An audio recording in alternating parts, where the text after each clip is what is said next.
08 sur Sud Radio, il est l'heure du face-à-face. Nous accueillons aujourd'hui avec André Berkoff Nora Bussini, journaliste, chroniqueuse au point et auteur de ce nouveau livre, Les Nouveaux Inquisiteurs. C'est chez Albin Michel. Bonjour Nora Bussini. Bonjour, merci de m'accueillir.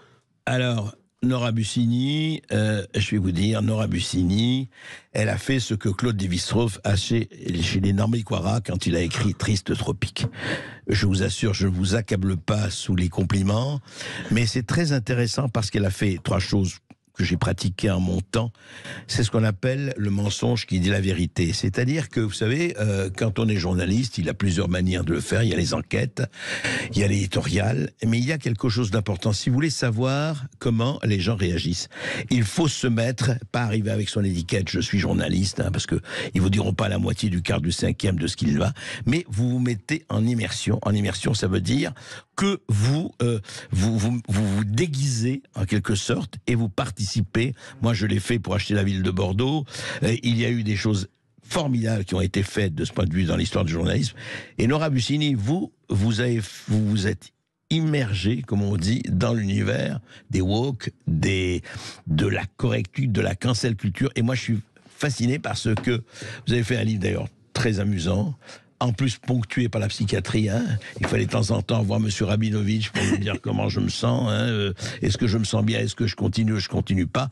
Et alors, ce qui est formidable, c'est quand même les LGBTQ+, c'est-à-dire vous donnez tout. Alors à la fin, il y a le dictionnaire, un livre que je recommande, mais au fond, Nora Bussini, vous êtes dit quoi? Parce que vous écrivez pour Le Point, vous écrivez pour Marianne, je crois. Oui, pour Factuel aussi. Pour Factuel également, exactement. Mais vous êtes dit, qu'est-ce qui vous a donné l'idée en disant, bon, pour que je connaisse ce qui se passe dans les nouveaux mouvements du woke, de la cancel et compagnie, il faut que j'y participe, il faut que je nage dans le courant? Alors déjà, je suis une passionnée d'immersion, d'investigation. C'est quelque chose que j'aime beaucoup. Et en fait, alors paradoxalement, c'est grâce à des militants LGBT, des militants féministes, des militantes féministes qui m'ont dit « on n'en peut plus ». Mais je pense que tu ne pourras pas t'en rendre compte sauf en y allant. Et c'est ce que j'ai décidé de faire en me disant, bah voilà, ils m'envoyaient des événements, ils me disaient, là tu devrais aller à l'âne, nous on peut pas y aller parce qu'on est homosexuellement, on est blanc, ou on est cisgenre par exemple, ou on n'est pas des femmes, voilà, vas-y, va voir. Et comme j'avais interviewé des militants qui étaient revenus de ces extrêmes, oui. Je me suis dit, ça serait vraiment intéressant à mon tour d'y aller, parce que je pense qu'il y a beaucoup d'essais qui sortent sur le sujet, qui sont intéressants évidemment, mais je pense que la vérité, on peut la trouver qu'en étant sur le terrain. Alors justement, vous avez dit, ceux qui vous ont écrit, vous encouragez, on n'en peut plus. C'était quoi? Pourquoi ils n'en peuvent plus, ou elles n'en peuvent plus? Oui, elle... je dis il ou elle, attendez, excusez-moi.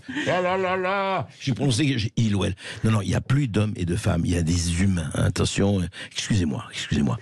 Ils n'en peuvent plus parce qu'en fait, eux, ils veulent juste militer pour avoir le droit de marcher dans la rue sans se faire agresser. Des femmes qui ne se font pas violer quand elles rentrent du travail, par exemple. Et en fait, on venait à leur dire, ah bah oui, mais toi, tes pronoms, c'est quoi? Si tu ne dis pas, par exemple, tous au lieu de tous et toutes, bah ça nous embête que tu viennes militer avec nous. Je vous donne des exemples, mais il y en a pléthore dans le genre. Mais alors, attendez, non, mais c'est intéressant, c'est très intéressant.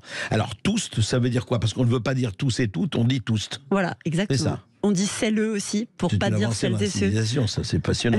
Ouais, non, mais inclusif. on dit quoi? C'est-à-dire qu'en fait, parce que c'est ce qui est très intéressant dans votre livre, c'est une transformation du vocabulaire dans le vocabulaire le plus quotidien. Exactement. Ah oui, tout à fait. D'ailleurs, moi, j'ai découvert que donc elle et ils sont évidemment dépassés. Il y a Yel, ça on le connaît, mais maintenant non, Yel c'est pas assez inclusif. Il y a d'autres pronoms qui doivent être beaucoup plus neutres. Alors dites, qui sont par exemple AL. AL. Oui, AL.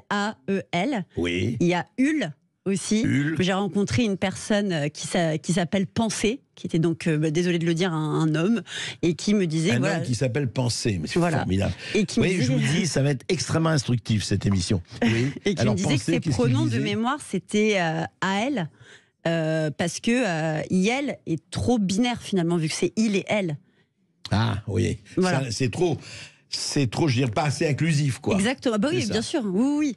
Ouais. Mais alors, l'idée, c'est quoi? C'est-à-dire que, en fait, ce qui est vraiment intéressant, et vous le montrez très bien, il y a un morcellement infini. Ouais. L'idée, c'est quoi? C'est un puzzle diffracté complètement. Et il se retrouve, alors, il se retrouve autour de quoi? Il se retrouve autour pour eux, de faire le bien, de lutter.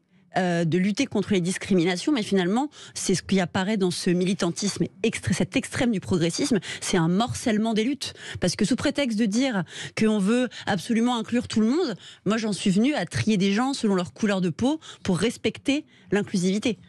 Oui, c'est ça. Et vous étiez, puisque vous étiez déguisé en immersion, il y a des gens qui vous disaient, oui, toi t'es blanc, sors d'ici, etc. C'est ça, exactement. C'était à la Pride Radicale en 2022. Il y avait quand même 40 000 personnes, je le répète, c'était pas un petit groupuscule, 40 000 personnes réunies à Paris en 2022. Et moi, j'ai été engagée au service d'ordre de la Pride Radicale et je devais faire... C'était quoi ces 40 000 personnes, rappelez C'est beaucoup de... c'est des militants, des personnes même des personnes qui voulaient juste venir... Il y a eu une manifestation, Oui, c'est ça, c'était la Pride Radicale, exactement. Et en fait, moi, comme j'ai une partie de ma famille qui est marocaine, et ben je devais faire respecter la non-mixité. Ça veut dire que je devais trier les personnes, donc trier les blancs, pour qu'ils aillent à la fin du cortège, pour laisser les personnes dites racisées, comme ils disent, entre elles. Ah oui, c'est ça. C'est-à-dire que toi si tu es pas racisé, t'as rien à faire ici. Oui, c'est ça. Exactement ce qui se passait. Je voyais un blanc, je lui disais, est-ce que tu peux partir, aller dans une autre partie du cortège, s'il te plaît. Casse-toi, tu pues et marche à l'ombre, comme disait Renaud. Non, mais c'est absolument passionnant parce que ça démontre quelque chose qui est à la fois, on a envie d'en rire, mais à la fois, c'est très grave. Enfin, je trouve qu'il y a très préoccupant, en tout cas, Nora Bussini. Bien sûr, parce que on va se dire, mais non, c'est un microcosme qui peut s'entre-dévorer, qui s'entre-dévorerait peut-être, ça, j'en doute pas.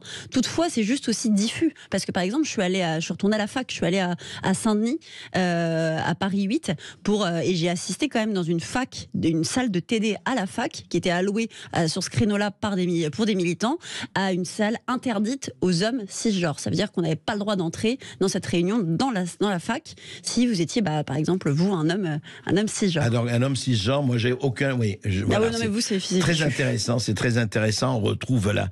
Et ils appellent pas ça de la discrimination. Elle est positive, cette discrimination. Oui, bien sûr. Mais surtout quand même, d'ailleurs, c'est nous, les personnes discriminées. C'est le concept même du wokisme. C'est-à-dire que ce sont des gens qui sont éveillés aux discriminations. Donc, c'est-à-dire que vous et moi, on n'est pas éveillés. Et déjà, même là, à partir de là, c'est discriminant, je trouve. Oui, c'est très intéressant. On va continuer d'en parler après cette petite pause et peut-être avec nos auditeurs. Oui, merci à tous de nous écouter et on continue d'en parler avec Nora Bussini, journaliste et auteur de ce nouveau livre, Les Nouveaux Inquisiteurs, et puis vous au 0826 300 300. À tout de suite sur Sud Radio. Alors, ces nouveaux inquisiteurs, vous les avez vraiment vus pendant un an et plus, puisque vous l'avez vu pour des journaux, et puis ce livre. Et ce livre est quelque chose, c'est vrai que je disais que on a envie de sourire, mais on a envie de sourire jaune. Parce qu'il y a quelque chose d'assez... Enfin, c'est pas préoccupant ou terrible, je ne sais pas, Nora Bussini, vous allez nous expliquer. C'est qu'on a l'impression qu'au fond, vous voyez, sans faire de marxisme d'école primaire, le système dit du capitalisme libéral s'accommode non seulement bien, mais adore ça. Parce que ça crée des marchés. Ça crée des marchés spécifiques, ça crée des marchés pour les racisés, on l'a vu dans la publicité. La publicité vous n'en parlez pas directement, mais quand même. C'est-à-dire qu'au fond, il y a une espèce d'extrémisme de l'identité, mais à un degré où ça se renverse dans une espèce d'extrémisme de la consommation la plus totale et la plus naïve, je dirais, quelque part. Je ne sais pas ce que vous en pensez. En fait, c'est à peu près ça. C'est vraiment une caricature du progressisme. Et en fait, c'est tellement manichéen que moi, j'en venais à culpabiliser de mes privilèges constamment. Et à me dire, mais en fait, c'est moi la méchante du film, finalement. C'est moi la méchante du film parce que je suis hétérosexuelle, parce que je suis cisgenre. Donc, cisgenre, ça veut dire que je suis née assignée femme à la naissance et que je me sens toujours femme, que je suis quand même blanche. Voilà. Et en fait, je pense que c'est aussi par cette culpabilité que cet extrémisme du progressisme est en train de gonfler. C'est la culpabilité qui est le moteur, quelque part. Oui, j'en suis certaine. La culpabilité qui est le moteur. Parce que je l'ai vécu. Et j'en venais moi-même à me demander ce qui faisait de moi une femme. Chose que je ne m'étais jamais posé la question, je ne m'étais pas posée avant. Mais c'est quand même, je veux dire, est-ce que c'est au fond, vous en avez discuté, vous en parlez, est-ce qu'au fond, quand vous leur parlez pas de temps en temps, quand on leur dit la biologie, quand même, utérus, un vagin, J.K. Rowling, vous citez J.K. Rowling, là, l'auteur de Harry Potter, ça, ils rejettent, ils disent ça n'existe pas. C'est-à-dire les différences, je dirais, biologiques. Bon, on peut être pour, on peut être contre, enfin, on peut pas dire il n'y a pas à être pour et contre, ça existe. Et ça n'existe pas pour eux? Si, ça existe, mais il n'y a pas que ça à prendre en compte. Parce que par exemple, j'ai rencontré des militants et des militantes qui étaient des personnes trans, opérées ou non, Oui. mais qui se sentent femmes et qui disent qu'ils se sont toujours sentis femmes, mais qui sont nés dans le mauvais corps en fait. C'est ça. Et par conséquent, vous parlez d'utérus, mais les personnes trans vont vous dire que avoir un utérus fait pas forcément de nous une femme ou un homme. Bah oui, c'est ça. Mais alors, qu'est-ce qui fait, alors pour eux, qu'est-ce qui fait qu'est-ce qui fait qu'on est une femme ou un homme? Ou alors, attendez, beaucoup peuvent changer. Je peux être femme pendant 2 ans et puis je peux être homme pendant 2 ans. Ah, ça c'est gender fluide. Alors c'est se sentir. Voilà. Gender fluide, allons c'est ça. Dans Voilà. les catégories. Gender fluide, c'est ça, c'est des personnes qui, je crois, n'entament pas de transition, mais qui vont se sentir soit homme, soit femme, soit rien, soit tout, soit non binaire par exemple aussi. Et oui, et c'est des personnes qui vont pas entamer de processus de transition, prendre des hormones par exemple, ou faire des opérations. Alors oui, c'est ça, et pour garder cette fluidité. Oui, exactement. Est-ce que vous avez rencontré aussi parmi eux, par exemple, est-ce qu'il y a un bonheur d'être effectivement dans la catégorie L ou G ou B ou T ou plus? C'est quoi plus à propos? Je me suis toujours demandé, le signe plus, ça correspond à quoi? Alors donc il y a LGBTQIA, donc I c'est intersexe, A c'est asexuel, après il peut y avoir agenre, il peut y avoir gender fluide, il peut y avoir non-binaire, il peut y en avoir pléthore d'autres, je saurais pas malheureusement. Ces gens, alors, et les personnes dont vous parlez, est-ce qu'elles se regroupent justement, parce que vous parlez beaucoup des regroupements de toi tu es, et alors ce qui est extraordinaire, parce que vous parlez aussi de que ce soit en télétravail, je vais dire télétravail en tout cas, ou télédivertissement, c'est qu'ils se réunissent entre eux, vraiment il faut être catégorisé. Alors en fait c'est ça qui est assez fou, c'est qu'aujourd'hui on assiste à une fracture dans le militantisme, c'est qu'il y a justement beaucoup de militants LGBT lambda qui peuvent être lesbiennes, gays, transgenres, qui en ont marre de ces extrêmes-là et qui, eux, n'ont pas envie d'être catégorisés uniquement parce qu'ils sont homosexuels, par exemple. Et qui, justement, eux, ont envie d'être universalisme, c'est ce que je suis, ça veut dire qu'on parle pour tout le monde et on est avec tout le monde. Et d'autres qui, au contraire, vont dire, bah voilà, nous, on veut se réunir en communauté, on s'identifie par ce que l'on vit, par ce que l'on est. Donc, par exemple, il va y avoir beaucoup de personnes qui sont autodiagnostiquées, c'est-à-dire qui vont dire, moi, je ne crois pas en la psychiatrie, je ne crois pas en la psychologie, je me considère, je sais que je suis, par exemple, autiste, ou que je suis hyperactif, ou que je suis surdoué, par exemple. Je le sais par moi-même, voilà. J'ai pas besoin justement, ils ont. Oui, d'ailleurs, j'ai même vu des pancartes, la psychiatrie, on l'abolit, parce que justement, ils ont eu un rejet profond du médical. Ah oui, sous toutes ses formes? Sur beaucoup de formes, en tout cas, c'est vrai. Ouais. Est-ce que c'est lié aussi à l'environnement, le côté environnement, écolo et compagnie, ou pas vraiment? Moi, je sais que j'ai vu beaucoup de contradictions dans l'écologie. Alors ça, c'est à toutes les manifestations.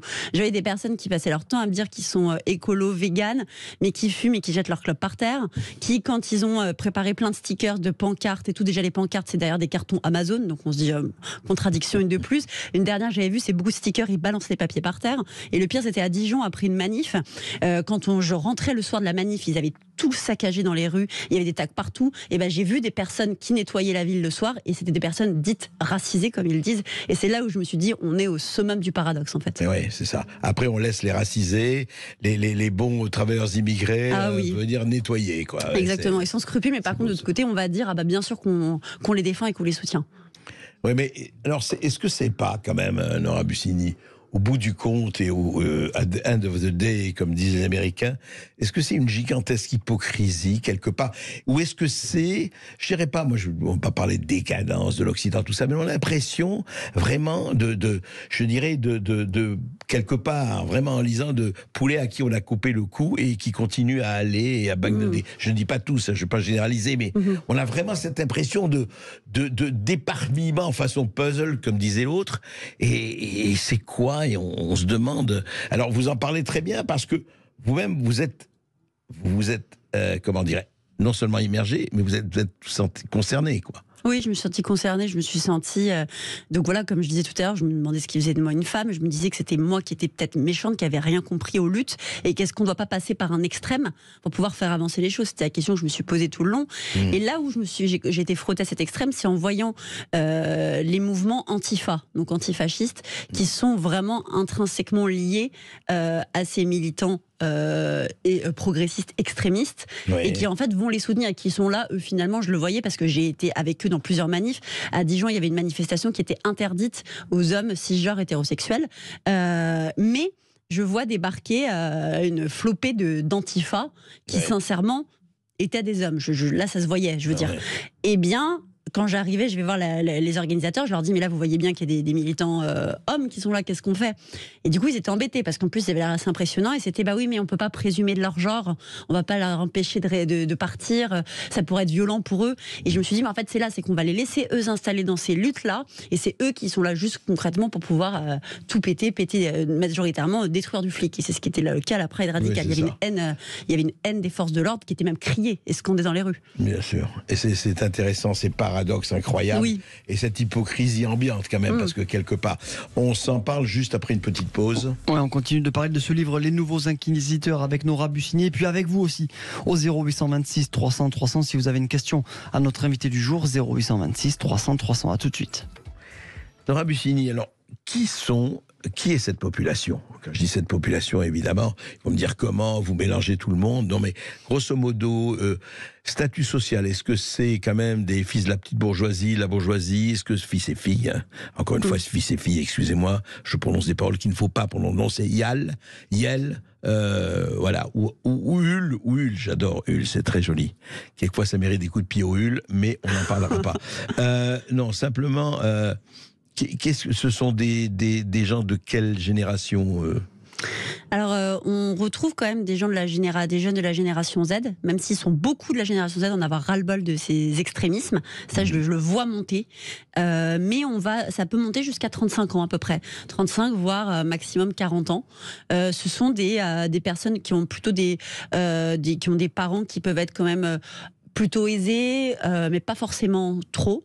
Quand vous disiez petite bourgeoisie, il y en a, c'est vrai. C'est des personnes qui font quand même des études, mais qui peuvent être des étudiants même tout de même précaires. Vraiment, les milieux sociaux sont variés, et surtout, c'est pas du tout un phénomène parisien. C'est tout à fait faux. J'ai fait exprès d'aller à Dijon, d'aller à Rennes, d'aller dans d'autres villes. Parce qu'on croit que c'est un phénomène parisien. Et c'est ce que je voulais absolument pas qu'on croie avec le livre, et c'est pour ça que j'ai voulu aller dans plusieurs autres villes de France pour discuter, même avec des militants qui, eux, nous disaient, voilà, moi je suis militant en région au Mans, et il y a des choses que je remarque alors que moi-même je suis militant et LGBT.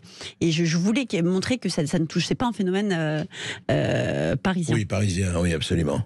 Et ces manifestations, etc., quand vous étiez en manifestation, puisque ça allait très très souvent, les gens, il y avait beaucoup de gens qui regardaient. Est-ce que les gens sur les trottoirs, toujours sur les paliers, comment ils réagissaient? Comment vous les avez sentis?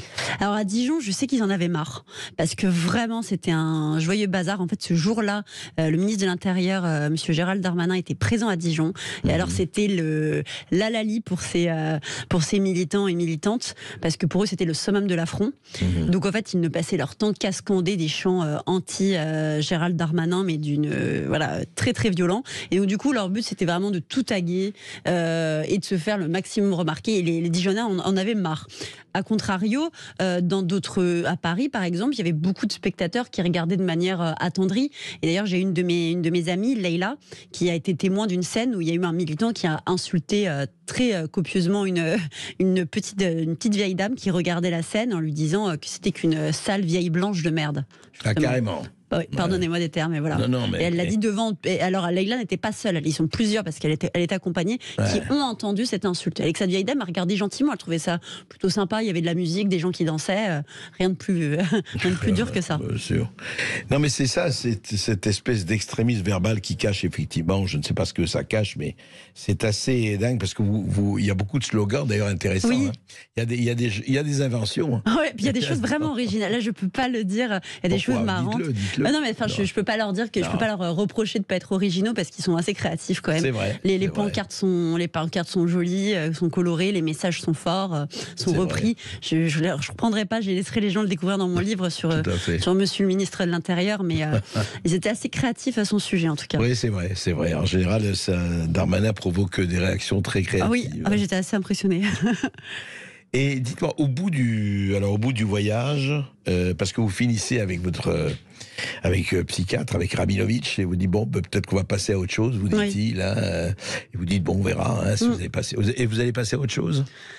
Je pense que ça va être plus compliqué que ça parce que justement, avant même que le livre soit sorti, je me suis pris une vague de cyberharcèlement mais monstrueuse et tout de même inattendue parce que je pense que j'étais trop naïve. J'ai assisté à tellement de rencontres de militants qui dénonçaient le cyberharcèlement, surtout envers les femmes. Je me suis dit mais c'est dingue, ils vont pas le faire à moi aussi. Donc du coup là pour le moment c'est un peu compliqué de passer à autre chose puis je suis en promo. Quel genre de cyberharcèlement? C'était des messages d'insultes, de menaces, de violences à peu près. J'en avais. Quand on a su que vous faisiez un livre, que votre livre allait sortir. Oui, tout le temps. Traîtresse, tout. Voilà. Alors j'ai tout eu, facho, transphobe, homophobe, islamophobe, tout ce qui était possible d'être homophobe et je l'avais. Et en plus, beaucoup de menaces aussi en privé, dans les notifications. C'était assez costaud. Et vous êtes demandé, oui, effectivement, parce que il y avait des risques. Oui, bien sûr. Ça, je fais un petit peu gaffe. J'hésite pour l'instant à faire des rencontres en librairie. Mais dites-moi, Nora Bussini, juste un mot. Comment se traduit, parce que vous en parlez un peu, mais il y a quand même quelque chose qui est très antinomique par rapport, par exemple, à l'islamisme radical, ou même l'islamisme, et les LGBT. Parce que effectivement, et d'ailleurs c'est vrai aussi chez l'espace de la religion juive, l'homosexualité est très très mal vécue par certaines religions. Est-ce qu'on le sent dans les milieux? Comment il concilie le racisé avec des gens qui certains ne sont pas du tout d'accord, c'est le moins que l'on puisse dire, avec les tendances trans et autres. Alors il y avait beaucoup de militants qui sont de confession musulmane aussi, c'était beaucoup de femmes qui le sont, donc du coup elles dénoncent une islamophobie, mais elles disent en tout cas qu'elles sont elles aussi LGBT. Je trouve en fait qu'il y a quand même une sorte de tabou à mêler. Alors on va dénoncer toujours l'islamophobie, l'antisémitisme c'est un peu plus compliqué. Par exemple, ils ont débattu du fait est-ce qu'on trie les juifs comme privilégiés ou pas à la Pride radicale, c'était le grand débat. Justement ils ont tranché en disant, il y a des précédents, ils se posaient la question où est-ce qu'on les trie, voilà quand même, mais en tout cas c'est vrai qu'il y a quand même quelque chose qui est de dire on n'en parle pas trop de religion, de ce que la religion peut penser des personnes LGBT. Juste avant qu'on prenne les auditeurs, Nora Bussini, moi ça m'a frappé dans votre livre parce que vous revenez là-dessus et vous avez raison. On trie les gens. Oui, bien sûr qu'on trie les gens. J'ai trié des gens. Vous avez trié des gens. Mais vous l'avez fait pour les besoins de la cause. Oui, évidemment. Et votre livre. Mais vous n'êtes pas senti un peu mal? C'est là où je me suis dit qu'il y a un switch. C'est que je me suis sentie devenir cette autre personne. Quand j'ai eu un militant dit racisé qui m'a dit « Mais vous vous rendez compte que vous êtes en train de demander à mon compagnon de partir parce qu'il est blanc? Mais vous êtes folle !» Et en fait, c'était un couple gay. Oui, c'était un couple gay, et donc dit mixte, parce que l'un était maghrébin et l'autre blanc. Il a dit mais nous on veut juste avoir le droit de marcher dans la rue et vous nous demandez de trier mon mari et moi que je parte. Et en fait moi je me suis sentie devenir cette autre personne et ça m'énervait en fait qu'ils obéissent pas, et ça m'énervait, c'est même pire quand les blancs n'étaient pas dociles. Bon, ils l'étaient majoritairement quand même. Ils étaient très obéissants, les blancs. C'est terrible, vraiment. Et c'est pour ça que moi, c'est vraiment la chose qui m'a le plus choquée, c'est de trier des gens selon leur couleur de peau et soi-disant pour lutter contre les discriminations. Oui, c'est hallucinant. C'est vrai, quand on regarde ça... Mais oui, c'est vraiment... Nous, on est antiracistes, antidiscriminants, mais attention, vous là, vous là. Quoi, tout à fait. Esteban, je crois qu'on a des auditeurs. Oui, nous avons Philippe qui a composé le 0826 300 300 qui nous appelle de Caen dans le Calvados. Bonjour Philippe. Oui, bonjour Philippe. Bonjour André. Bonjour Madame Bussini. Bonjour. André, vous avez répondu un petit peu, Madame Bussini vous a répondu. Moi, c'est ça. Le profil un peu social des personnes, pour moi en tout cas, je pense, c'est plus des milieux privilégiés, cadres sup, bourgeois, grande bourgeoisie. Moi, j'en démords pas. Après, les minorités à protéger, actuellement, c'est plutôt les minorités homosexuelles. Après, la racisation, il y a plus un mélange, on va dire, plus profond et plus grave. Alors, Madame Bussini, juste dans le terme, comment exprimer, je dirais, son désarroi, à savoir le 15 du mois, mon frigidaire est vide, ou, on pourrait dire, mon réfrigérateur de froid fonctionne, mais il est vide. Ouais. Ça me paraît intéressant, et je pense que là, les gens, il va falloir qu'ils se bougent aussi. On se retrouve tous à se mobiliser dans les carrefours de circulation pour manifester. Oui, Où on dira, on se mobilise tous ou tous au rond-point à multiples sens de circulation pour défaire ce gouvernement. Et voilà. Oui, non, je comprends, je vois très bien ce que vous voulez dire, Philippe.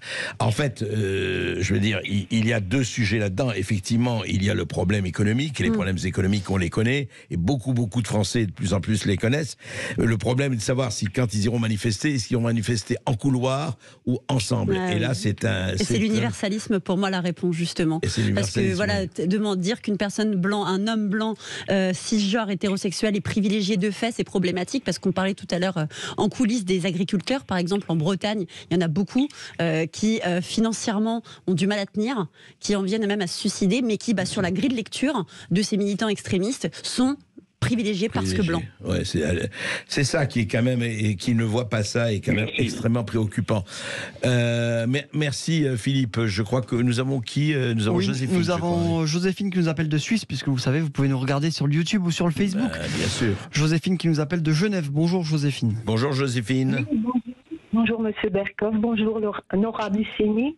Voilà, je vous écoute depuis le début de votre émission sur ce sujet. Et il y a une question qui m'est venue comme ça, simplement. Je me suis dit, tiens, ok, avec tous les genres, toutes les possibilités qu'on se choisisse les uns les autres sur des principes qui ressemblent un peu à des sortes de stigmates, en fait. La question m'est venue, je me suis dit, tiens, quelle éducation et comment surtout, comment ces personnes vont se choisir entre elles, par exemple, si elles ont envie de créer une famille, avoir des enfants, quelle serait l'éducation de l'enfant? Est-ce qu'il y a un choix réel sur le sexe? Comment on procrée un genre, ou quelle sera la suite à donner, et quel choix surtout, comment on va se choisir et comment va-t-on procéder? Ouais, bonne question Joséphine, effectivement, l'éducation, les enfants. C'est une très bonne question. Alors il y a quand même beaucoup de militants qui n'ont pas envie de faire d'enfants, qui sont, on appelle child free. Est-ce qu'ils sont la majorité? Non, c'est pas la majorité. Il y a beaucoup de gens qui vont dire, oui, c'est ça. Il y a aussi beaucoup de militants qui vont dire, moi j'avais déjà discuté avec certains qui disaient, moi mon enfant choisira son genre. Et justement c'est pour ça qu'on voyait par exemple que les fêtes de naissance où on va organiser le fait de voir est-ce que c'est un garçon ou une fille, on fait péter un ballon et si c'est bleu c'est un garçon, si c'est une fille c'est rose. Et justement c'est considéré comme violent parce que c'est à l'enfant de décider du genre qu'il aura à l'âge où il le voudra. Donc il y a même des enfants qui sont genrés au neutre pour pas présumer de leur genre. Et à l'âge, il le voudra, encore autre problème. À quel âge un enfant décide de son sexe? C'est quand même assez préoccupant, ça aussi. Merci Joséphine. On va continuer de prendre vos Merci beaucoup de votre réponse, merci. Et je vous écoute avec beaucoup d'intérêt très souvent. Merci beaucoup Joséphine. On aura Arnaud du Val-de-Marne après la courte pause, et puis on continue cet échange passionnant avec Nora Bussini pour ce livre Les Nouveaux Inquisiteurs. A tout de suite sur Sud Radio. Bonjour Arnaud. Bonjour André, bonjour à votre invité. Merci Monsieur Berkoff de faire 2 heures sur Sud Radio. Ça fait plaisir de vous revoir après cette interruption estivale. Moi je voulais intervenir, j'ai pas de questions, je voulais parler un peu de mon cas personnel, mais très légèrement. Je suis concerné par les mouvements LGBT puisque j'ai un enfant qui a fait une opération irréparable qui est de devenir fille. Mais c'est pas là-dessus que je voulais intervenir. Je vais pas parler juste quel âge, pardon, votre enfant? À quel âge? Presque 24 ans, donc 23 et demi. Il a ce qui rejoint complètement ce que dit votre invité concernant la tranche d'âge un petit peu par lesquelles ces gens-là font valoir le mouvement LGBT, puisque je crois qu'elle a dit que c'était à peu près jusqu'à 35 ans. C'est ça, oui. Et non, on est en plein là-dedans. Bon, je pense que ces mouvements-là sont des mouvements de déstabilisation de la société, que l'on constate également par d'autres biais, cette déstabilisation. Vous avez parlé tout à l'heure, Monsieur Berkoff, de ce fameux youtubeur qui a fait la promotion d'utiliser le système français pour faire valoir et avoir touché des allocations quel que soit l'endroit dans le monde. Et vous avez clairement dit que vous en vouliez aux gens qui laissaient faire ces choses-là. Moi, je pense que ces gens-là en tirent profit. Ils en tirent profit politiquement, ils en tirent profit également financièrement. Les mouvements LGBT sont des mouvements que j'assimilerais, si vous voulez, un petit peu à des mouvements tels que Mai 68. Mai 68, c'est un mouvement de déstabilisation de la France et du général de Gaulle. Je pense qu'aujourd'hui, ces mouvements-là sont également dans ce sens-là. Et ils s'adressent à des gens qui sont un petit peu, si vous voulez, psychologiquement faibles, ce qui était, je crois, le cas de mon enfant. Mais voilà, c'est juste en restant en surface. C'est juste pour rester en surface. Et vous voyez bien que ces mouvements de déstabilisation rejoignent également, puisqu'en ce moment on parle beaucoup de Lampedusa, des migrants qu'il y a à Lampedusa, qui sont des mouvements, qui sont si vous voulez, c'est une affaire qui déstabilise tout le monde. Oui, mais c'est pas la même chose. C'est pas la même chose. Non, je crois pas. Vous avez raison, c'est pas la même chose, mais ça rentre exactement dans le même objectif, qui est une déstabilisation de la société française, mais également occidentale, puisque vous avez par exemple derrière, il faut quand même le savoir, vous avez l'Union européenne qui favorise les mouvements LGBT et l'Union européenne qui est pour l'arrivée de migrants en Europe, en Italie et en France. Alors, donc on voit bien qu'il y a une déstabilisation voulue et on est dans les injonctions paradoxales complètement. Alors, non, Arnaud, j'ai bien. Alors, c'est intéressant, et vous avez tout à fait votre opinion. Nora, est-ce qu'il y a un problème effectivement occidental dans cette histoire? Alors moi déjà, je voudrais juste dire merci pour votre témoignage, pour votre retour. J'aimerais toutefois apporter quand même une nuance. Je pense que c'est pas, et je l'ai constaté, c'est pas parce qu'on est LGBT qu'on est dit woke. Déjà, c'est pas parce qu'on est LGBT qu'on est militant. Aussi, c'est important de le dire. Et je pense pas qu'on soit forcément extrémiste. Vous voulez dire, on peut être LGBT et apolitique complet. Non, mais tout à fait, on peut être LGBT et ne pas vouloir ne pas vouloir même déjà le dire. Et c'est pas parce qu'on est LGBT qu'on est woke, et que c'est pas parce qu'on est LGBT qu'on va déstabiliser forcément l'Occident. Je pense aussi que c'est. Non, est-ce qu'il n'y a pas? Alors moi, je voulais juste un mot, parce qu'on a nuancé un tout petit peu peut-être le propos d'Arnaud. Évidemment, on ne peut pas amalgamer tout et mettre tout en même temps, mais il y a, je dirais, une crise occidentale, non pas morale, enfin il ne s'agit pas de juger, mais effectivement, on a l'impression que face au monde et ce qui se passe en ce moment, au basculement du monde, on a l'impression que les gens dont vous parlez dans votre livre, et c'est intéressant, vraiment ne savent pas où ils habitent. Ou alors ils savent où ils habitent, mais ils habitent dans des tout petits igloos et ils ne se rendent pas compte que le monde aujourd'hui change autour d'eux. Enfin, c'est l'impression, vous allez me corriger si c'est pas ça, Nora, et qu'au fond, il y a des basculements du monde énormes, et eux, bon, ça les concerne pas, ça les intéresse pas, mais ils s'accrochent, au lieu de s'accrocher à des maisons peut-être un peu plus grandes, à des petites chambres, à des petites cahutes, à même à peut-être les toilettes ou la chambre à coucher ou la cuisine, et on en reste là, et le monde c'est ça. Est-ce que c'est ça que vous avez senti dans votre... Est-ce qu'il y a je dirais des milliers d'igloos de tantes quechua, morales, sexuelles ou autres, qui sont là et qui chacun vivent un peu dans leur coin? C'est une très belle métaphore, très bien décrite. En fait, c'est à peu près l'idée. C'est vraiment un côté communautaire. C'est que justement, c'est une multiplication d'individus qui doit chacune être prise en compte individuellement, et ça s'oppose tout à fait à l'universalisme, qui est de dire, bah voilà, comme on hiérarchise des gens selon beaucoup de choses, qu'on va vouloir les déconstruire et les segmenter, effectivement, donc ça s'oppose, et ça va avec cette métaphore d'igloo. Alors eux vont vous dire justement qu'ils sont très conscients du monde autour, ils vont beaucoup parler d'écologie justement. J'entends, c'est très louable. Toutefois, j'ai constaté dans les faits que je ne vois pas beaucoup d'effets, d'engagement sur l'écologie, justement, dans les manifestations. Vous l'avez décrit, les manifestations, qui nettoient les poubelles et qui nettoient les ordures après. Exactement. On a peut-être... Merci Arnaud pour votre intervention. Merci. On a Sandrine qui nous appelle du Lot-et-Garonne. Bonjour Sandrine. Oui, bonjour Sandrine. Oui, bonjour André, bonjour à votre invité. Moi, j'ai juste deux questions. Alors, un petit peu l'auditeur l'a précisé le mal-être. J'ai la sensation que ce sont des jeunes qui sont mal, même si ils savent pas, où c'est qu'ils sont. Et ce mal-être qu'ils ont, ils veulent le déverser un peu à tout le monde et à d'autres jeunes qui sont très bien, malheureusement, si vous parlez quand même de l'autre côté. Et après, je trouve qu'on se calque trop aux États-Unis. Voilà. La France reste la France et les États-Unis, c'est autre chose. Alors ce problème, moi j'ai un ami que je connais très bien qui est enseignant, qui a travaillé beaucoup aux États-Unis, où il disait qu'il y avait des quartiers, et quand il me raconte ça et quand il voit ce qui se passe en France, il me dit on est à l'image de ce qui se... Voilà, avec beaucoup de retard comme aux États-Unis. Et moi je voulais savoir s'il n'existait pas une autre association, même s'il faut la monter nous, de gens, de dire écoute, nous on est un être, une personne, on est né.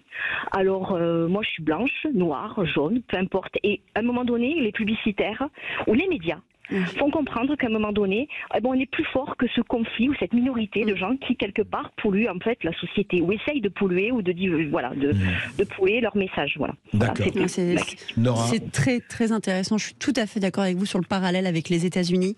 Et alors, oui, il existe des associations, moi j'en connais, donc voilà, c'est vraiment des associations qui se disent universalistes, qui se disent aussi laïques, et qui justement se fichent de savoir. Moi, c'était fou parce que quand je les ai rencontrés, ces militants, qui sont LGBT, mais pas forcément, je leur ai dit directement, texto par réflexe, mais par contre, moi je suis hétérosexuelle, est-ce que je peux quand même discuter avec vous? Et en fait, ils m'ont regardé, ils m'ont dit, mais pourquoi tu me poses même cette question? En fait, on s'en fout que tu sois hétérosexuel ou que tu sois homosexuel. Si tu as envie de rester avec nous et qu'on discute et qu'on échange, mais tu es la bienvenue. Et c'est ça, l'universalisme, et ça s'oppose justement à tous ces mouvements extrémistes, comme justement l'intersectionnalité. Alors ça sera un autre débat beaucoup plus long. Mais en tout cas, voilà. Non, c'est Merci clair. beaucoup. C'est toujours... Merci. Oui. Merci Sandrine, merci. Non, mais c'est toujours l'histoire de l'universalisme, l'histoire de l'universalisme. Non, mais ce qui est extraordinaire aujourd'hui, et heureusement, moi je suis plutôt optimiste, je veux dire, qu'est-ce que c'est que discuter? Qu'est-ce que c'est? Montaigne disait se frotter le cerveau. On se frotte les cerveaux. On polie sa pierre brute. Voilà, on polie sa pierre brute. Et puis je vais dire, c'est ça qui est intéressant, moi. C'est égal, vous voulez prendre l'étiquette que vous voulez, vous la prenez. Mais si on ne peut pas discuter, c'est justement, on revient à l'autisme ou quelque chose qui est fermé, on ne peut plus en parler. Alors, Nora Bussini, the last question, comme disent les Français, au fond, vous sortez de là plutôt en disant, bon, c'est quelque chose qui est là et c'est quelque chose qui restera là ou qui va évoluer, ou c'est comme toujours dans les situations. Vous le voyez comment ce mouvement, ces nouveaux inquisiteurs, parce que vous parlez d'inquisition, pour revenir au titre de votre livre, il y a quand même beaucoup d'interdits. Bien sûr. Quand même, on a parlé du tri. Oh oui. Le tri sélectif, et ô combien sélectif. Oui. Ce qu'elle le dit, on m'a même dit, on m'a formé pour me dire, la présomption d'innocence n'existe pas. Toi, en tant que membre d'un service d'ordre, si tu vois en manifestation, on te dit, cet homme, par exemple, a fait quelque chose, tu l'exfiltres. Tu dois croire la victime, on te croit toujours. Il n'y a pas de justice. Et c'est ça aussi l'inquisition. C'est le fait qu'on se dise, on va justement condamner des gens parce qu'on a décidé qu'ils étaient racistes, parce qu'on a décidé qu'ils étaient homophobes, islamophobes, transphobes, tout ce que vous voulez, et par le principe même qu'on l'a décrété, et parce que d'autres nous l'ont dit. Et c'est cette inquisition-là que moi j'ai côtoyée, et celle à laquelle j'avais très peur, et qui n'a pas manqué d'arriver à la sortie du livre. Mais justement, ça veut dire qu'au fond, on vous disait, non, c'est intéressant, vous n'avez pas à vérifier par vous-même, celui-là, c'est le sceau de la famille, il faut le marquer d'une croix. Toujours, c'est ça, vous l'exfiltrez, vous le sortez de la manifestation, parce que la présomption d'innocence n'existe pas. On me l'a répété à plusieurs reprises pendant la formation. Ouais, c'est très très intéressant ça. La présomption d'innocence n'existe pas, on retrouve les sorcières de Salem. Exactement, on retrouve, les tribunaux populaires. Les tribunaux populaires, on retrouve, excusez-moi aussi, ce qui s'est passé dans certains camps de concentration, etc. Je veux dire, comparaison n'est pas raison, mais quand même, quoi. Cette exclusion de l'autre me paraît absolument... Au nom de l'inclusion. Au nom de l'inclusion, voilà. Exactement. J'exclus parce que j'inclus. Eh bien, tout à fait, c'est très bien résumé. Et c'est ça, cet extrémisme, justement. Ouais. En tout cas, Nora Bussini, merci pour ces nouveaux inquisiteurs. Je pense que vraiment, lisez-le. Lisez ce livre parce qu'il vous apprendra beaucoup de choses. Merci beaucoup Nora Bussini d'avoir été avec nous. Je rappelle ce livre disponible, Les Nouveaux Inquisiteurs, c'est publié chez Albin Michel.